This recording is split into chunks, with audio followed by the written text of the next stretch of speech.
So to run through my list of questions on market identification analysis, so I like to break down the evaluation of larger questions like what market should we enter, is this market attractive for startups, into a more detailed list of questions, which I'll go through now on market identification analysis. So the first question is, who is your customer? The startup needs to have a very clear answer to this question.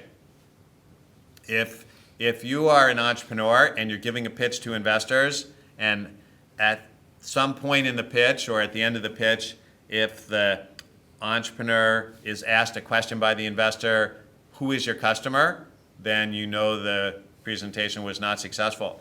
Because if the investors don't understand, or if the entrepreneur is not clear as to who is the customer, then nothing else that the entrepreneur says to the investor will have been in proper context. So you need to clearly understand as the entrepreneur who is your customer, and also have to take into account that in certain business models, example I talked about before, multi-sided market, you will have more than one customer. Next question, we want to understand, you need to understand how big is your market and how fast is it growing? I already talked about the importance of fast growth for successful startup markets. But now we're going to need to answer a question, how big is our market? And that can be a quite difficult question for a startup entrepreneur to answer. Especially, we have an innovative product and the market is new or relatively new. So we may encounter a lot of difficulty in attempting to estimate the size of the market. We're going to try to solve this problem by using two approaches to sizing the market, which I call top-down and bottom-up approach. And I will go into those in more detail in a subsequent slide. And next question, we look at what are trends in the market that are favorable for this startup. This helps to support our growth rate forecast or growth rate projection by illustrating or explaining why the market is going to grow so fast. So we can look at a range of different trends that help to drive market growth: technology trends, social trends, demographic trends, and regulatory trends. To better understand these trends, we can look at an example. Let's take the fintech market as an example.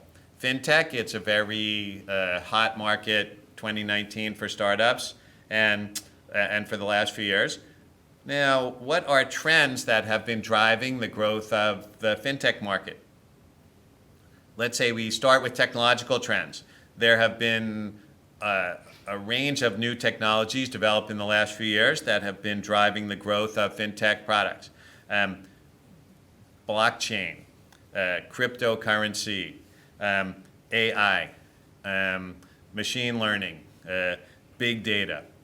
All of these technologies are helping to drive the growth of fintech startups. Those technologies are all in relatively early stages of development, so are themselves developing fast, which create very powerful technological tools for fintech startups to leverage. What about social trends? Social trends, and one more technological trend is proliferation of smartphones. The vast majority or many fintech products work on smartphones, and the price and performance of smartphones have been improving dramatically over the last few years. So now there are millions or hundreds of millions of very powerful smartphones in use all around the world. Okay, social trends. So very important social trend. One, almost everybody or a huge percentage of the population now has smartphones. Two is the attitude of users toward their smartphone and what they're willing to do on the smartphone.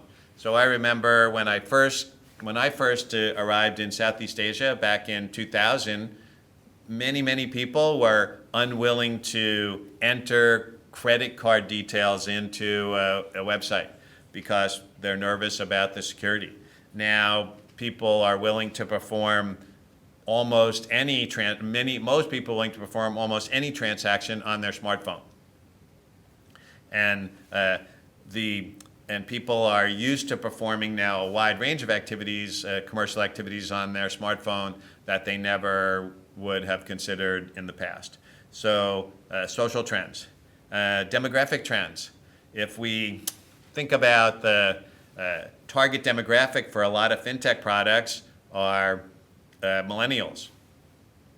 And if we look at an example of demographic attitude in an industry like finance, and specifically, for example, banking. The traditional banking business model is built around branches. So banks open many branches in a location, and they enable people to come and deposit money in those branches and borrow money from the branches, and they encourage customers to come into the branch so that they can upsell them to higher margin products. But millennials don't visit bank branches.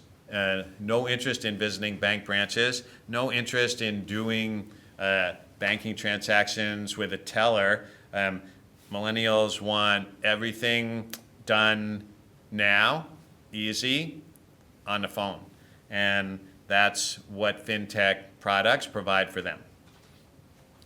Regulatory changes.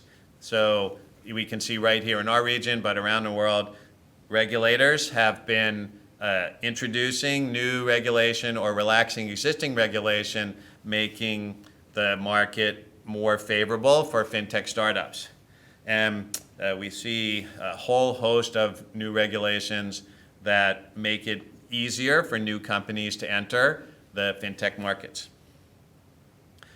I remember back in 2007, 2008, we invested in a company that was doing virtual currency exchange. This was not cryptocurrency, but it was game currency. And when I talked to the government regulators in Singapore about this business, nobody had any idea what I was talking about, virtual currency and how that was covered or not by current regulation.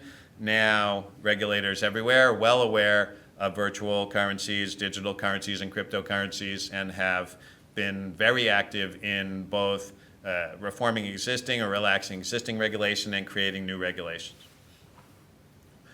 We also, so that's about trends in the market that are favorable for the startup. Then you need to look at and be able to explain who are your direct and indirect competitors. This is another very common mistake that entrepreneurs make when they talk to investors about the competition. I hear entrepreneurs say, "We have no competition." This is a huge red flag from the investor perspective, because every startup has competition. And if you feel you have no competition, this means you're not looking carefully enough at your market, or you're not analyzing it correctly. So you need to be able to explain to investors who are your direct and indirect competitors. Direct competitors sell products that are similar to yours, and indirect competitors sell products that are substitute for yours. Be clear and be able to explain this to investors. Otherwise, they're not going to take you seriously. And you also need to understand, how is your market segmented? We'll explore this in more detail when we get to market entry strategy, but identifying the correct entry segment for your startup is one of the most, if not the most important strategic decision that you're going to make in the early days of the company.